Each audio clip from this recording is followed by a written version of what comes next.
వీక్షకులందరికీ పునఃస్వాగతం. ఈ సకల చరాచర సృష్టిలో మానవులందరికీ అవసరమైనటువంటి సంపదలను ఇచ్చేటువంటి ఆమె మన యొక్క మహాలక్ష్మి.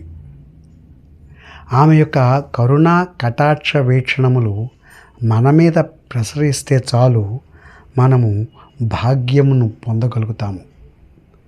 అటువంటి ఆమెని నేను ఎంతో ఇష్టపూర్వకంగా ఒక పద్యము ద్వారా కొలిచాను. ఆ పద్యమును ఇప్పుడు మీ అందరికీ వివరించదలిచాను. అమ్మా శ్రీకరి పద్మపత్రనైన ఆనందధామేశ్వరి, తమ్మీంబువ్వుల నర్చచేయుదు తాదాత్మ్యము ప్రాప్తింపగా, అమ్మా రక్షగ నిన్ను కొల్వగా ఆహా కలుగు సౌఖ్యాల సారమ్మే ఏరికనైన నిచ్చు కదా హ్లాద ప్రభావ సంపదలు.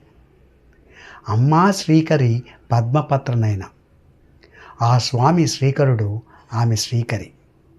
అటువంటి సంపదలనిచ్చేటువంటి ఆ శ్రీకరి, ఆ లక్ష్మి ఎటువంటిది అని నేను వర్ణించాను అంటే, పద్మపత్ర నయన, ఆమె యొక్క నయనములు కన్నులు పద్మపత్రములాగా ఉన్నాయని వర్ణించాను.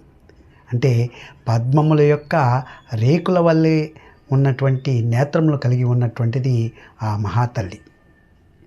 అటువంటి ఆ మహాతల్లి ఆనందధామేశ్వరి, అంటే సకల జనులకి ఆనందాన్ని ఇవ్వడానికి నిలయమైనటువంటిది.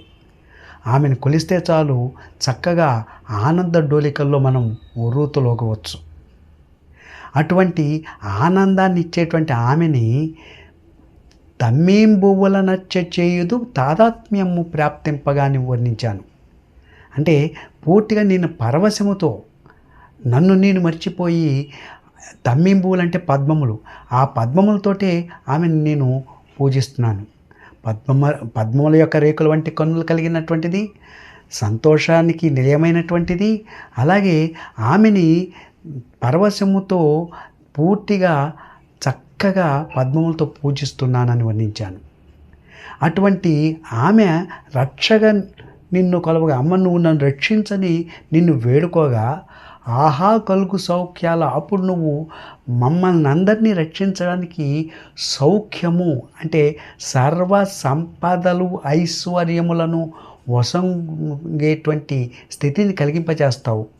అటువంటి స్థితిని కలిగింపజేసేటువంటి నీవు అలా కలిగింపజేసిన తర్వాత ఆ యొక్క సకల సంపదల సౌఖ్య సారాల వలన ఎవరికైనా సరే ఈ లోకములో చక్కగా సంతోషం కలుగుతుంది.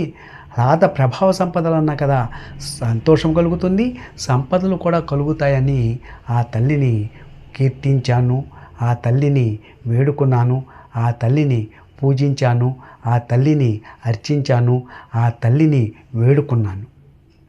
అటువంటి తల్లి యొక్క కరుణా కటాక్షము లేకపోతే మనకు ఎటువంటి సంపదలు లభించవు.